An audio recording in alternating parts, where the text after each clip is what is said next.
Assalamualaikum warahmatullahi wabarakatuh. Saya Rabiati dengan NIM A1C223053 dari kelas B angkatan 2023, prodi S1 Ilmu Keperawatan Universitas Megareski. Saya akan menjelaskan tentang tahapan tidur dan proses terjadinya mimpi.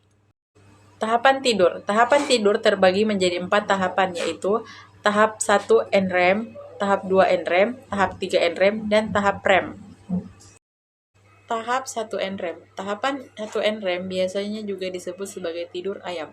Selama tahapan tidur pertama, yaitu tahap 1 NREM, tubuh, mental, dan pikiran kita masih berada pada ambang realitas dan alam bawah sadar. Ini artinya kita masih setengah sadar tetapi sekaligus setengah tertidur.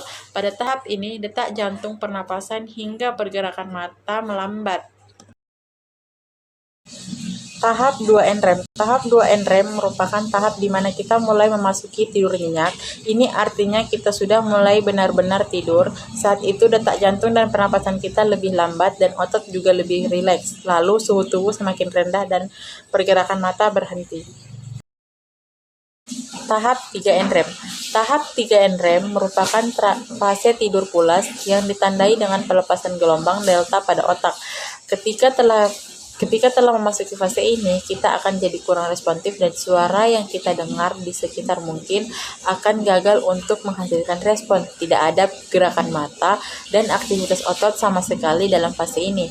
Selama fase tidur ini, tubuh memulai perbaikan dan pertumbuhan jaringan, membangun kekuatan tulang dan otot, meningkatkan pasokan darah ke otot, serta meningkatkan dan memperkuat sistem imun. Tidak hanya itu, energi dan hormon pertumbuhan yang penting untuk tubuh tumbuh kembang juga akan dipulihkan pada fase tahap REM. REM atau Rapid Eye Movement yang disebut juga tidur bermimpi. Ketika memasuki fase ini, pernapasan akan menjadi lebih cepat, tidak teratur, dan dangkal. Tidak hanya itu, mata juga akan bergerak ke segala arah dengan cepat. Aktivitas otak dan detak jantung meningkat, tekanan darah naik, dan ereksi pada pria. Sebelum saya menjelaskan proses terjadi mimpi, kita harus mengetahui apa itu mimpi. Mimpi merupakan pengalaman umum seseorang yang dapat digambarkan sebagai salah satu kondisi kesadaran. Kondisi ini ditandai dengan kemunculan peristiwa sensorik, kognitif, dan emosional selama tertidur. Orang yang bermimpi hampir tidak memiliki kontrol atas konten, gambar, dan aktivasi memori. Proses terjadinya mimpi. Proses terjadi mimpi adalah fenomena kompleks yang belum sepenuhnya dipahami. Namun, berikut adalah gambaran umum tentang bagaimana mimpi terjadi. Yang pertama, tahap tidur. Mimpi terjadi selama tidur, terutama dalam tahap tidur REM. Tahap tidur REM adalah saat otak paling aktif dan mata bergerak cepat. Aktivitas otak. Selama tidur REM, otak menghasilkan aktivitas listrik yang mirip dengan saat terjaga. Otak mengirimkan sinyal kompleks di seluruh sistem saraf, termasuk bagian yang terlibat dalam proses berpikir, emosi, dan persepsi.